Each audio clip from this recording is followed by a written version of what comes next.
朋友你好，我是一名退伍老兵。今天要说的这件事儿是我亲生的班里全程亲眼目睹的真事儿。OK 呢，今天的故事呢来自网友咸蛋超人。那一年蛋哥所在的队伍在深山半山腰新设了一个基站驻防点，位置偏的没法说，四周全是密不透风的老林子，白天都很难见到太阳。离大部队的营地隔着好几座山，只有一条坑坑洼洼的土路可以通行。手机信号呢时有时无，物资全靠一周一次的补给车往上送。蛋哥他们班一共有8个人，是第一批被派过去驻守的，整个驻防点就只有他们8人，几间空荡荡的铁皮板房，一到夜里安静的吓人。班长那时候20出头，性子野，钓鱼的瘾特别大，在大部队的时候就总趁着休息偷偷夜钓，到了这个没有人管束的驻防点，更是天天惦记着去河边。出事的那天晚上，班长喊的是班里另一个叫强子的战友。后半夜大概2点多，蛋哥被一阵急促的脚步声和粗重的喘气声惊醒，眯眼一看，是班长和强子回来了。俩人面色惨白，满头冷汗，衣服上全是露水和草屑，鱼竿渔具都没带回来。俩人慌慌张张钻进了被窝，一夜都没动静，只有班长频繁的翻身声和抽烟的火星子亮了一宿。蛋哥心中疑惑，却没敢问，只是当夜钓没有收获，心里不痛快。后来才从他们俩口中得知了那天晚上的经过。山里黑得伸手不见五指，连星光都没有。俩人摸黑走到河边，河面已经飘起了白雾，刚下竿不到5分钟，浮漂突然猛地往下一扎，那不是鱼咬钩的力道，像是水底有什么东西死死勾住了鱼钩，硬生生的往河底拖。鱼竿瞬间弯了，鱼线绷得滋滋作响，差点把2人拽进河里。他们拼命全顶着，在拉上来的瞬间，手电光一照，俩人魂都快要飞了。那是一只旧的发黑的红色绣花鞋，鞋面上沾着河泥和腐烂的水草，霉味刺鼻。鞋头绣的花被泡得模糊，针脚里还卡着细碎的河沙。更瘆人的是，这只女鞋拿起来一比，居然和班长的脚分毫不差。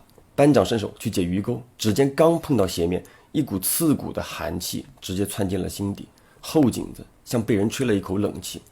回头一看，白雾里隐隐有一个红色影子晃了一下，再看就没了。俩人吓得连滚带爬往回跑，连鱼竿都扔在了河边。从那天之后，班长整个人就彻底不对了。先是整夜的睡不着，躺在铺上翻来覆去，时常猛地坐起来，大口的喘气，一身冷汗，嘴里小声嘟囔着有人拽他的脚腕。大伙问他怎么了，他只说没事儿，但眼神躲闪，脸色难看。没过几天，蛋哥无意间发现班长的脚踝上出现了一圈淡淡的青白色的压痕，不红不肿，也没有磕碰的痕迹，像被一双偏小的鞋子硬生生箍出来的。那道痕迹一天比一天深，一天比一天明显。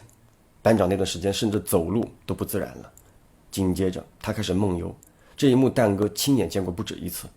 半夜里宿舍静悄悄的，大家睡得迷迷糊糊，他会突然无声无息地坐起来，眼睛半睁着，慢慢悠悠地穿上鞋子，轻轻推开宿舍门，就往河边的方向走了。那蛋哥和其他的战友吓得不敢出声，也不敢喊他，只能隔着窗户看着他的身影消失在漆黑的夜里。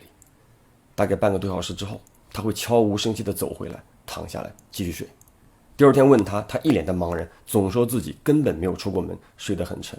忘记了是第几天夜里，蛋哥又一次亲眼撞见。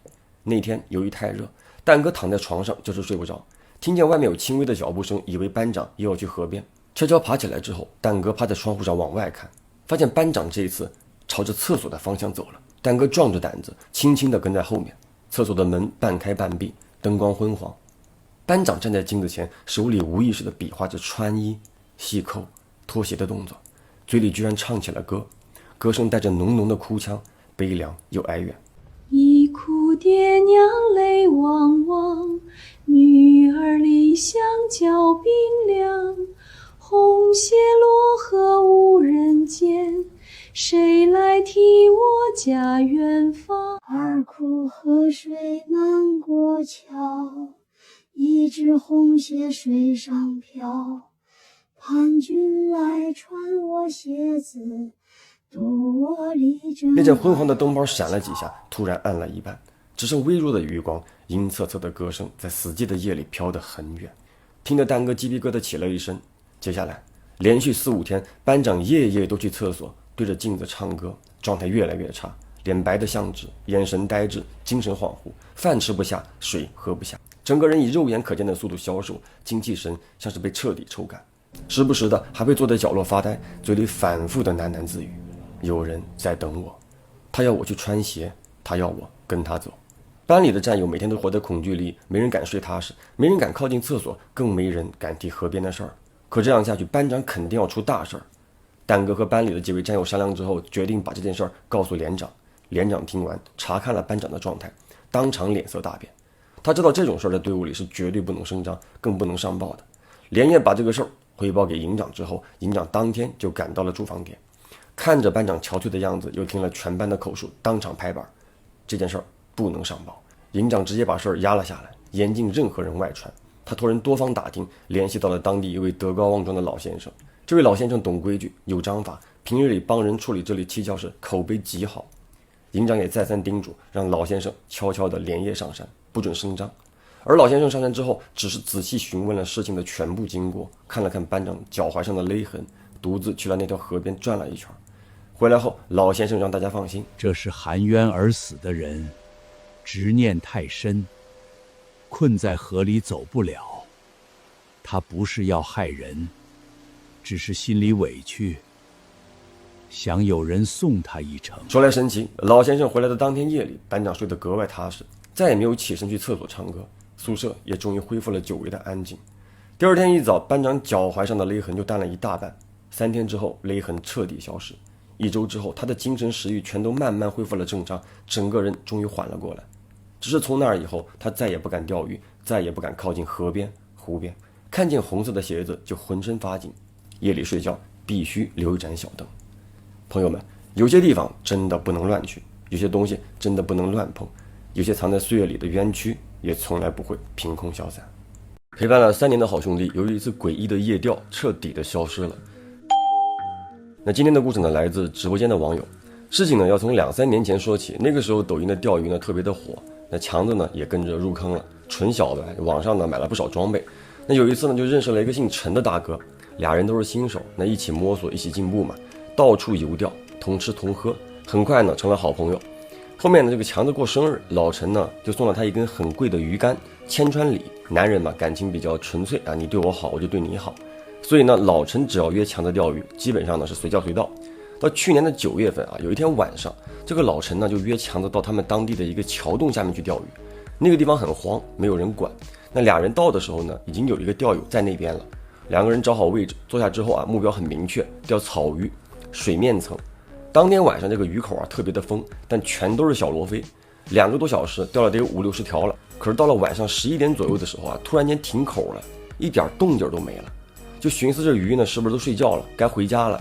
但那会儿这个饵料还剩不少，扔了可惜，就想着说用完再走的。结果呢，手机都玩关机了，还是一口都没有。这个时候呢，这个强子就想看一看最先来的那个钓友他的渔获怎么样。结果一转头，那个钓友不见了。那条路啊特别的陡，如果说那个钓友要走呢，必须得从强子他们背后经过，并且呢得让他们让路。可是强子一点印象都没有。当时强子跟老陈呢还没有多想，只是觉得说是不是钓得太入迷了啊，没有注意。可是慢慢的啊，俩人都觉得不对劲了，因为太安静了。这个桥洞上面呢就是主干道了，你再晚也偶尔都会过一下车吧，再不济啊虫鸣声、风声总有吧。但那会儿呢，就跟按了这个静音键似的。那就在2个人饵料快要用完的时候，旁边突然传来海竿的铃铛声啊，叮铃叮铃铃。那俩人呢都以为又来人了，那就寻思打个招呼的，结果站起来一看，周围空空荡荡的，啥都没有。那这个时候有一股非常刺鼻的臭味冲了过来，就像那种死老鼠放了很久的味道，熏得人发晕。这个时候强子的浮漂突然猛地一顿口，下意识的啊就去提竿嘛，沉甸甸的啊，但是完全没有感觉到鱼在挣扎。那拉起来一看，当场就毛了，是一条腐烂的鲤鱼。那平时呢只听过啊这个死鱼咬口丢竿就走这么个梗，他从来没有想到自己有一天能遇上。那俩人呢还没反应过来，桥洞那边就突然传来咚的一声，像有什么重物啊就砸进了水里。那俩人当时转过头一看，魂儿都要飞了。在桥洞底下的水面上呢站着一个人影，距离2个人呢50-60米远，挺黑的啊。当时这个头灯打过去一照，那个人的眼睛特别像猫的眼睛，泛着那种黄光。紧接着啊说那个黑影呢是踉踉跄跄的在水面上走，一步一步朝着强子和老陈这边就冲过来了。那走着走着就跑起来了，越跑越快。那个姿势呢，就像电影里的丧尸。当时强子的大脑是一片空白的啊，什么都不要了，不管了啊，疯了似的往这个坡上跑。但这个坡呢又陡又滑，加上太紧张了，就死活爬不上去了。老陈呢在后面推了他一把啊，把他给推上去了。但老陈自己呢却滑进了水里。当时这个强子实在太怕了，那会儿是啥都顾不上了，也不敢回头了，一路疯跑，一口气冲回了家。到家呢，把手机充上电，第一件事呢就找老陈，想问他有没有事儿。可是当这个强子打开手机，整个人都僵住了，他找不到老陈的联系方式了，微信、电话、聊天记录、照片发来的定位全都没了，找了一整晚，翻遍了手机啊，什么都没有。第二天呢，这个强子去问其他钓友有没有老陈的联系方式，结果都是一脸懵啊，老陈是谁？我们不认识啊。甚至回家问他老爸，他老爸呢也是一脸的好奇啊，什么老陈啊，我根本没有见过，从来没有听你说过。强子呢甚至把那根千川里拿出来啊，这个是他送我的，你忘了老爸？他还来我们家吃过饭呢。但是他老爸还是摇头啊，这不是你自己买的吗？啊，哪个老陈呢？谁来咱们家吃过饭啊？就强子在这一刻呢就彻底崩溃了，翻遍了相册啊，以前和老陈一起钓鱼、上鱼、拍鱼货的照片一张都没了，就好像老陈这个人从来都没有在这个世界存在过。期间呢也报过警，去过精神科，但凡是听到强子说那个诡异的人影啊，都说他得了精神病。强子呢也特别的疑惑啊，怎么都想不明白了，难道自己真的是得了病吗？就直到几个月之前，他刷手机想买点吃的，就手误点进了我的订单，他往下一翻，看到了那根鱼竿的订单，订单上清清楚楚的写着千川里是他自己买的。可是他就是个无业游民啊，兄弟们，他根本买不起，也不可能舍得买这么贵的竿，所以当场就炸了啊！他就开始怀疑自己是不是穿越了，是不是到了另外一个平行时空。可是为什么别的东西都没有改变，唯独老陈消失了？就越想越纠结，越想呢越要去证明自己。那段时间呢，这个强子一周啊睡到不到10个小时，疯狂的去跟爸妈说，疯狂的找人倾诉，最后呢被家人送进了医院。医院给出的最后诊断是妄想症。那9天前，强子呢是刚出院，来直播间分享了自己的经历，但他坚持自己并没有妄想。出了2-3年的兄弟嘛，一起熬夜，一起游钓，一起风吹日晒，那根千川里，那段记忆。那听完这个故事，大家有什么想法呢？可以到评论区说说自己的看法。那这个故事的剧场版我放在了狂想剧场这个账号里，这是一个新号，以前的精彩故事都会做出剧场版来，喜欢剧场版的朋友啊可以关注一下。好了，我是老飘，下个故事见。